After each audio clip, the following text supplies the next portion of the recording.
Hello everyone, कसे आहात तुम्ही सगळे? आज तुमच्यासाठी घेऊन आले आहे एक आगळी वेगळी रेसिपी.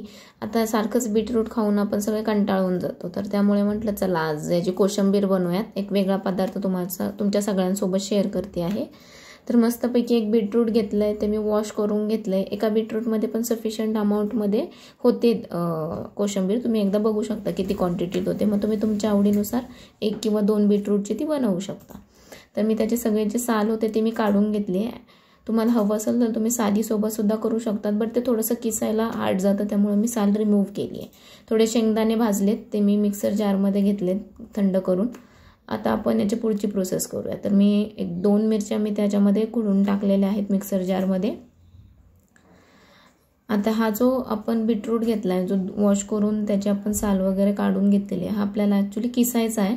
पण अगोदर आपण त्याच्यामध्ये जे जाणारे सगळे जिन्नस आहेत ते एकत्र करून घेऊयात आणि त्यानंतर ही कोशिंबीर बनवूयात. ही ते खाण्यासाठी टेस्टी पण आहे, खूप सारी हेल्दी पण आहे आपल्या बॉडीसाठी, आणि बीटरूट तर तसंही आपल्या शरीरासाठी चांगलंच आहे. तर ह्याच्यात थोडीशी अजून कोथिंबीर ॲड केली आणि मिक्सर जारमधून ह्या वस्तू मी वाटून घेतलेल्या आहेत.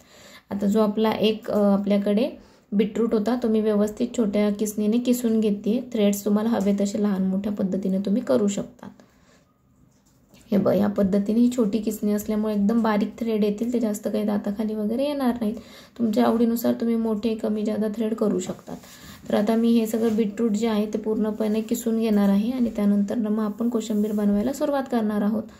आता यामध्ये थोडंसं आपण दही पण घालणार असल्यामुळे उन्हाळ्यामध्ये चांगला खाण्यालायक पदार्थ आहे, की जो हेल्दी पण असेल, थंडावा पण देईल आणि पोट पण थंड राहील आणि जेवणाची चव पण वाढेल तुमची याच्यामुळे. तर आता हे अशा पद्धतीने मी आपले कंप्लीट बीटरूट किसून घेतलेलं आहे.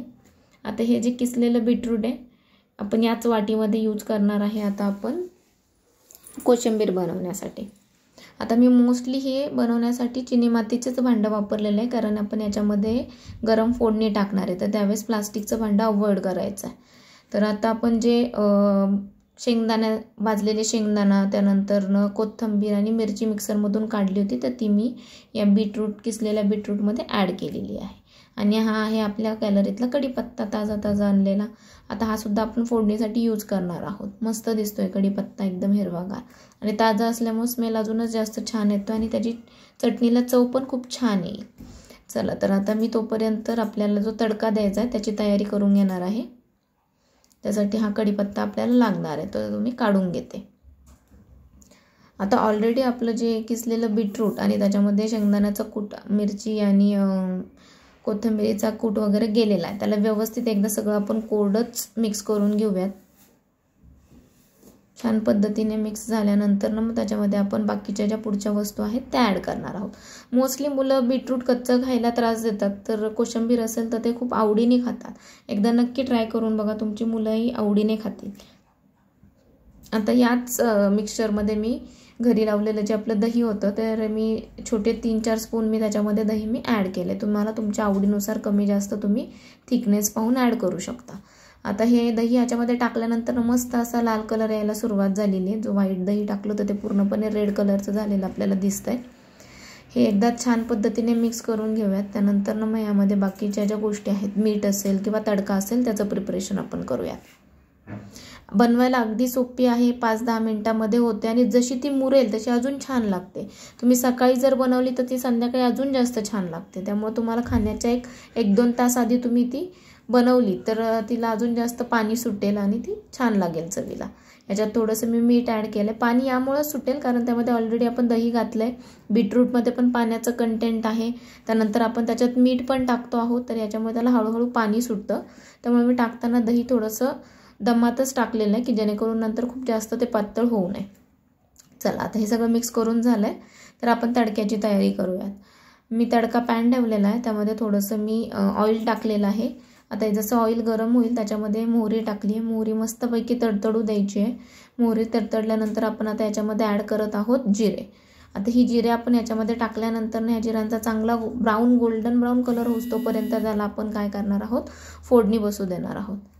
छान अशी जिऱ्यांची फोडणी बसल्यानंतर आता याच्यामध्ये आपण टाकणार आहोत कढीपत्ता.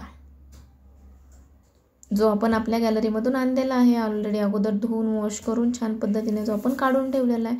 जिऱ्यांची गोल्डन ब्राऊन होण्याची वाट बघते आहे. ते झाल्यानंतर आपण त्याच्यामध्ये मग कढीपत्ता आणि बाकीच्या गोष्टी ॲड करणार आहोत.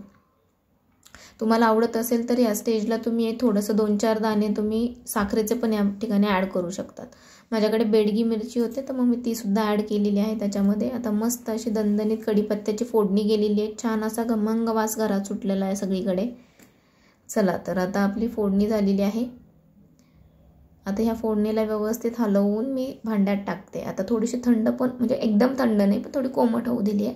त्यानंतर त्याच्यामध्ये मी थोडंसं हिंग टाकलं आहे चवीला. आणि आता ही फोडणी जाणार आहे आपल्या कोशिंबिरीमध्ये. त्यामुळंच कोशिंबीर करताना प्लास्टिकचं भांडं अवॉइड करायचं, काचेचं पण अवॉइड करायचं. ते तडा जाण्याची शक्यता असतं त्या भांड्याला. त्यामुळे मी जाड असं चिनी मातीचं भांडं घेतलेलं आहे. याच्या व्यतिरिक्त स्टील वगैरे तुम्ही वापरू शकता, मेटलची भांडी. मस्तपैकी तडका आपल्या कोशिंबीरीत गेला आहे. त्याला छान पद्धतीने मिक्स करते आणि अशा पद्धतीने आपली कोशिंबीर तयार झालेली आहे. बीटरूट कोशिंबीर एकदम हेल्दी आहे शरीरासाठी. आणि असं बीटरूट एक लवकर जात नाही, पण ही कोशिंबीर माणूस 2-3 बीटरूट आरामात खाऊ शकतो. कशी वाटली रेसिपी तुम्हाला मला नक्की कळवा. आवडले असल्यास लाईक करा, कमेंट करा, शेअर करा आणि आपल्या चॅनलला सबस्क्राईब करायला विसरू नका. नक्की बनवून बघाल आता तुम्ही घरी. Bye bye.